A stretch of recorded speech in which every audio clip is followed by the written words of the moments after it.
네, 안녕하십니까. 김 선생의 서울 이야기를 진행하는 강사 김효입니다. 이번 시간에는 용산 우편국에 대해서 말씀드려 보도록 하겠습니다. 자, 우리가 지금 쓰고 있는 것은 우체국이라는 명칭은 해방 이후에 사용이 되게 된 것이고요. 처음 이 우편 사무를 담당했었던 기구인 1895년 6월에 서울과 인천에 처음 생겼던 것은 바로 우체사였습니다. 자, 우체사가 1906년에 오게 되면은 우리의 통신권을 장악하게 된 일본에 의해서 명칭이 우편국으로 이렇게 바뀌게 되었던 것이죠. 자, 그래서 1906년 12월에 용산 우편국이 이렇게 개소하게 되었다라고 보시면 되겠습니다. 자, 이 우편국의 위치는 지금 신용산역 근처에 위치를 하고 있어서 바로 이것이 용산 우체국이 되겠고요. 건너편에는 KB국민은행이 이렇게 지금 현재는 자리를 잡고 있습니다. 그리고 이쪽에 1호선 용산역이 위치를 하고 있는 바로 이 교통상의 요지에 서울 용산 우체국이 자리 잡고 있다 이렇게 보시면 되겠습니다. 자, KB국민은행 건물과 건너편에 새로 지어진 이 서울 용산 우체국의 건물이 되겠습니다. 자, 서울 용산 우체국의 오늘날의 모습이 되겠고요. 이 위치를 당시 일제강점기 시대로 뒤돌려서 확인해 보게 되면 바로 이곳 자체가 바로 이 용산역을 중심으로 하는 철도 타운이 형성이 되었던 지역이 되겠고요. 이쪽 지역은 일본군이 주둔하고 있었던 지역이 되겠죠.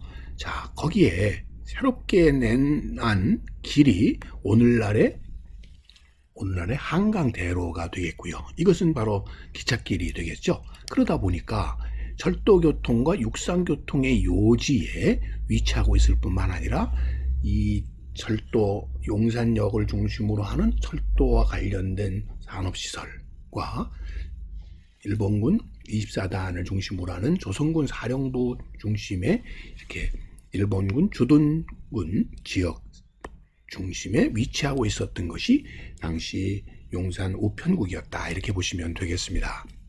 야, 용산역 쪽에서 바라본 사진이 되겠는데요. 바로 이것이 용산 우편국이 되겠고요.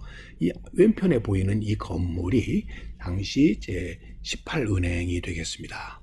자, 이렇게 은행과 우편국이 마주보고 있는 가운데 지금 전차가 지나가는 모습을 볼 수가 있는데요. 이게 나중에 이 18은행은 조은행 신용산 지점이 되었다가 오늘날은 새로 신축을 해서 KB국민은행이 자리 잡은 지역이 되겠고, 이곳이 바로 당시의 용산 우편국의 모습이 되겠습니다. 그런 의미에서 이 철도교통과 육상교통의 요지에 정확하게 용산 지역을 대표하는 요지에 당시에 용산 우편국이 있었다 이렇게 보시면 되겠습니다. 자, 오른쪽 이 동쪽 지역에는 지금 보시는 것과 같이 주둔군 사령부와 관련된 막사 등이 포진해 있었다라고 보시면 되겠고요. 새롭게 이 용산 역사가 이렇게 만들어지게 되면서 이 용산 역사와 더불어 그 지역의 군 관련 부대들이 속속 들어서게 되어서 용산 사단사령부뿐만 아니라 당시의 총독관저도 여기에 위치하고 있었다라고 보시면 되겠습니다.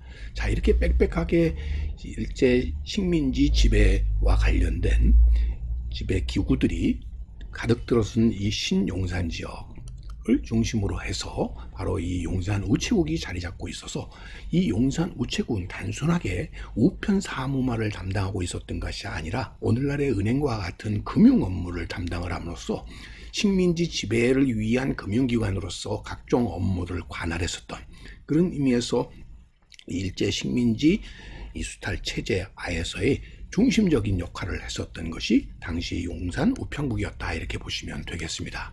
자, 당시 우편국 쪽에서 바라본 그 앞에 지금의 한강대로의 모습과 전찻길의 모습이 되겠습니다. 자, 이렇게 일본인 타운이 형성되었었던 이 지역의 중심에 당시 용산 우편국이 자리를 잡고 있었다라고 보시면 되겠습니다. 자, 그런 의미에서 현재 이 만철 관리국뿐만 아니라 철도 학교, 각종 철도 공장과 병원 등뿐만 아니라 군사령부와 총독 관저 등이 이렇게 빼곡히 자리 잡고 있는 용산 지역 중심에 우편국이 위치했었고요. 그런 일들은 해방 이후에 미군이 주둔하고 있는 용산 지역에서도 여전히 그런 기능을 계속하게 되었다라고 보시면 되겠습니다. 여전히 여기 이곳에 용산 우체국이 자리를 잡고 있는 것이죠. 뿐만 아니라 이 용산 지역은 이 조선총독부 철도국이 이 만철의 위탁 경영 하에 들어 있으면서 용산에 그 사무실이 이루어지게 되었고요.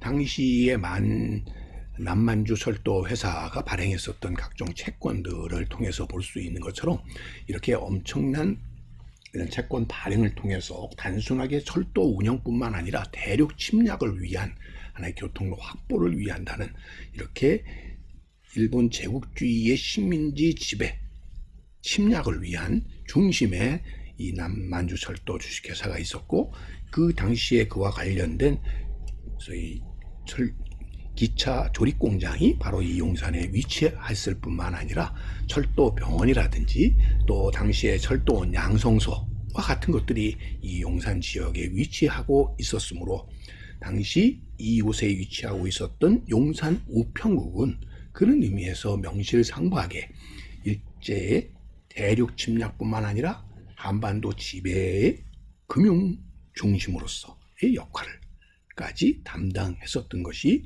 바로 용산 우편국이었다, 이렇게 보시면 되겠습니다. 오늘도 꽃밭을 가꾸는 김 선생이 용산 우편국의 역사에 대해서 말씀드렸습니다.